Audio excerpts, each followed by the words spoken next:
Well, I had an interest in running for political office, so I thought that MPLP would be a great training ground, an opportunity to learn a lot, maybe meet some people that I could build connections with that would last over time. It was a great program, and I did use what I learned to run for political office successfully. So the first major political office that I ran for was a county commission seat in Wayne County. So I served for 3 years on the Wayne County Commission and then ran for Detroit City Council and was successful in winning a council seat. Wound up serving a total of 4 terms on the city council, total of 16 years. One of those terms as council president, and during that time as council president, I also served as mayor for a brief period. Well, I would say, first and foremost, I don't know that I would have been able to run successful political campaigns, particularly the first time, had I not gone through MPLP, because the mechanics of knowing how to organize and plan and fundraise in order to implement a political campaign, I didn't know that information. I didn't have it. So I think that foundation really was key to being able to get there in the first place. After I got there, definitely, I would say that the skills I learned at MPLP, I definitely used while I was an office holder. And to this day, I still use a lot of what I learned at MPLP, even though I'm no longer in politics. I do think it's a good idea, and I think actually on a certain level it's probably very much needed, arguably now more than ever, because particularly if you look at the current state of Washington, D.C. and what's going on in the country, we're so divided along partisan lines. One of the things that was good about MPLP is that the classmates that I had were from both sides of the aisle. So it was an opportunity not only to learn, but also to establish relationships, which in many cases became friendships.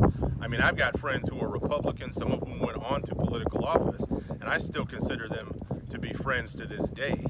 So I think one of the great benefits of MPLP was that it kind of teaches you to reach across the aisle and work, and that's something that's desperately needed right now, whether you're talking about in other states or at a national level. So I think the time has definitely come. I think the good thing about the program when I went through it was that it was, I think, a mix of people who not only clearly had political ambitions, but also it included some people who maybe wanted to serve, but not necessarily serve in elected office.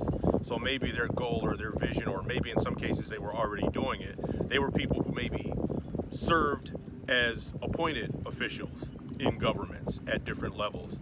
So I think having it be somewhat open, I think makes a certain degree of sense. But I would definitely say it should continue to be nonpartisan or bipartisan. You should be attracting people from both sides of the aisle.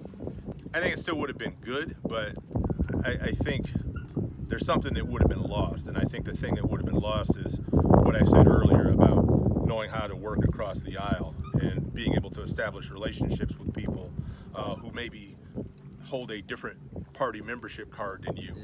I mean, that was frankly one of the benefits of having gone through the program, because after I went through it and then later on became an elected official, some of the people that I served with, they ran for political office, but they held a different, a party membership. But I could pick up the phone and I could give them a call and they would call me back. And if there was an issue that was maybe of concern to me at Wayne County or at the city of Detroit, and maybe it was a state issue, and I had a friend who went through MPLP, which I did, Craig DeRoche, I could pick up the phone and give him a call and say, Craig, this is the concern that we have with this legislation. And you could have that conversation. So I think you're going to lose that if you don't have it be bipartisan. I think it's got to be a willingness to see the other side and say, okay, what are the areas where we disagree? What are the areas where we agree? And how can we meet some common ground where maybe we can come up with a deal that we both walk away kind of disappointed, but at least having a deal. I mean, the one thing that I've kind of learned, particularly during my time in politics, is if one person walks away from the table beaming with joy and the other person walks away in tears, that's definitely not a good deal. Usually when both people walk away kind of disappointed, that's when you got a good deal, because it means you both gave up something, but you came up with something that you can both live with. And I think right now the big problem that we see in Washington, D.C. is parties are they're not willing to come around to the table and come up with something that they can both live with, that maybe leaves them feeling both a little bit disappointed that they didn't get everything they wanted, but overall is a good deal that if something that they can sell to their colleagues in both parties.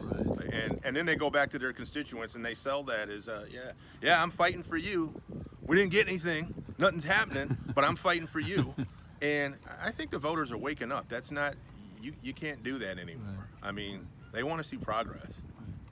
I thought it was a great program, changed my life. There are things that I learned at MPLP that I still use to this day.